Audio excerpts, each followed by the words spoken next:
महर्षि रमन से बातचीत। वक्त।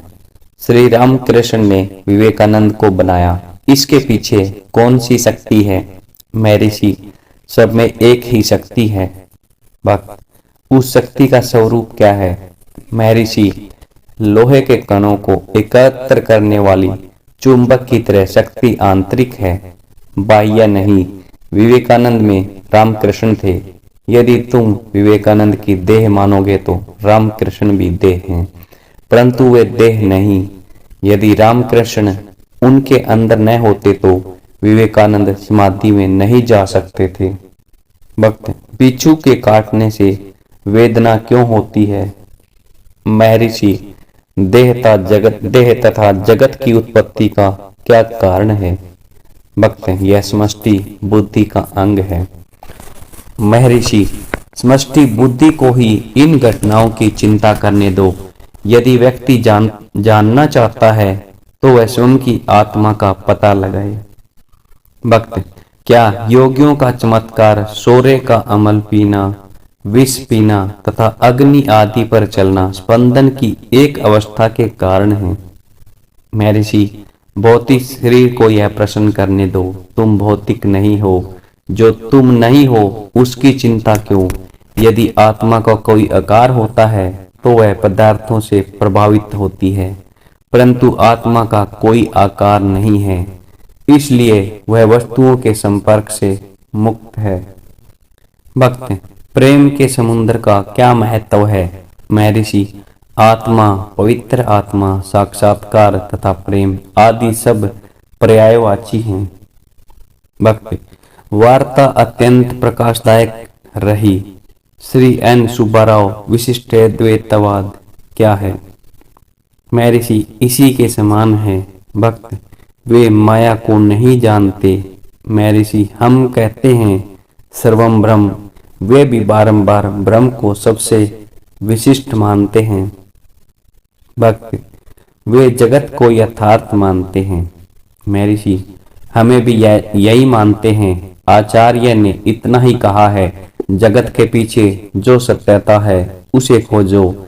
जिसे एक माया कहकर पुकारता है, दूसरा उसे परिवर्तनशील कहता है, दोनों में लक्ष्य एक ही है। डॉक्टर हैंड, महर्षि, यह न समझे हम खराब लड़के हैं। महर्षि, मुझसे ऐसा मत कहो, पर तुम स्वयं यह मत समझो कि तुम खराब लड़के हो। सब हंसते हुए संध्या के 5 बजे चले गए। 1 मिनट उपरांत यदि वे एक दिन और रुके हो तो वे मौन हो जाएंगे। श्री सुब्बाराव, क्या मनुष्य समाधिस्थ नहीं होते? महर्षि, क्या अभी समाधि नहीं है? वक्त। क्या यह नित्य है? महर्षि, नहीं। यदि नहीं तो फिर यह सत्य कैसे हो सकती है? वक्त। तब? महर्षि, न तब है न अब। वक्त। ऐसा प्रतीत होता है। महर्षि, किसे? वक्त कहता है मन को। महर्षि कहते हैं मन क्या है? मैं कौन हूँ? वक्त कहते हैं मौन। एक व्यक्ति ने प्रश्न किया कि क्या दिव्य शक्ति को प्राप्त कर वृद्धावस्था तथा रोगों से निवारण हो सकता है? महर्षि, तुम देह का ही निवारण कर सकते हो। वक्त। दिव्य शक्ति को अंदर कैसे ले? महर्षि, वह वहाँ विद्यमान भी है। वह वहाँ विद्यमान ही है, उसे अंदर ग्रहण करने की आवश्यकता नहीं है। ऐसा तभी किया जा सकता है जबकि वह तुम्हारे बाहर हो, किंतु वह केवल तुम्हें ही हो। न अंदर ग्रहण करना है और न बाहर देना है। वक्त। क्या भौतिक प्रकृति के नियमों तथा आहार आदि का पालन आवश्यक है? महर्षि, यह केवल कल्पना में है। एक मनुष्य मन एकाग्र न कर पाने के कारण चिंतित था।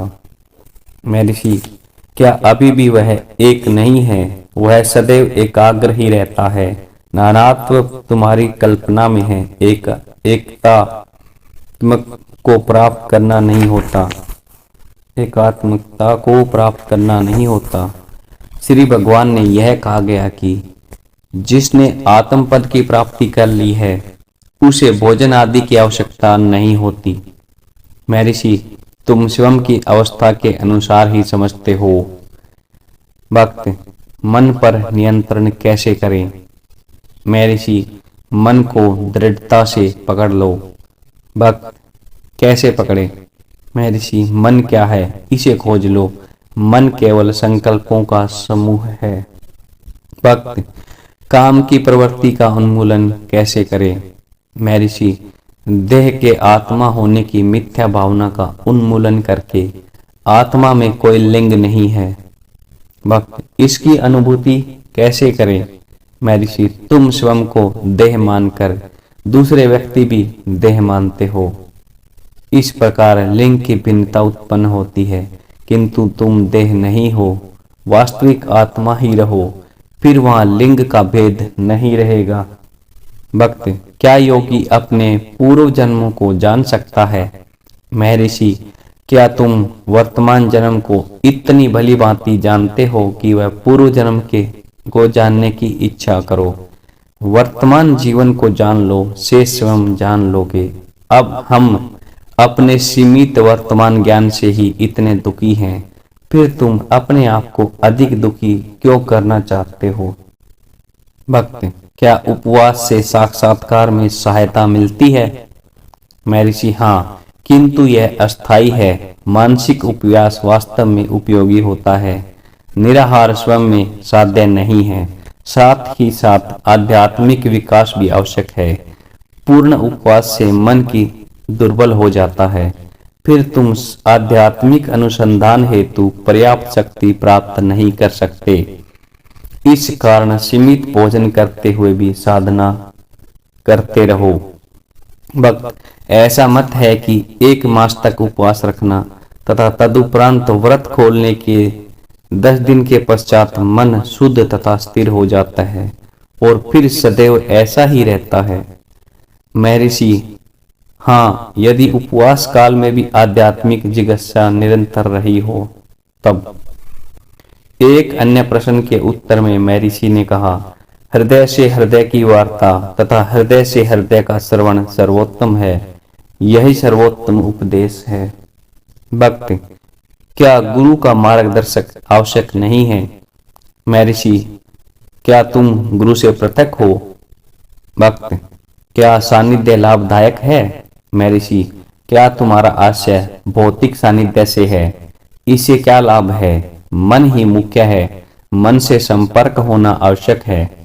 एक यात्री, ध्यान तथा विचार में क्या अंतर है? महर्षि, दोनों एक ही हैं। जो विचार करने के योग्य है उनको ध्यान करना नितांत आवश्यक है। इस साधना में साधक स्वयं को भूलकर मैं ब्रह्म हूँ अथवा मैं शिव हूँ ध्यान करता है। इस प्रकार वह ब्रह्म तथा शिव में निरंतर दृढ़ रहता है। अंततः ब्रह्म अथवा शिव ही अवशेष रहता है, जिसकी वह शुद्ध सत्ता अर्थात आत्मा के रूप में अनुभूति करेगा। विचार मार्ग का साधन स्वयं पर दृढ़ रहकर पूछता है कि मैं कौन हूँ, और उसको आत्मा स्पष्ट हो जाती है। भक्त, क्या प्रत्यक्ष अनुभव से प्राप्त ज्ञान भी कालांतर में नष्ट हो जाता है? क्या प्रत्यक्ष अनुभव से प्राप्त ज्ञान भी कालांतर में नष्ट हो जाता है? महर्षि, केवल नवनीत के अनुसार नष्ट हो सकता है।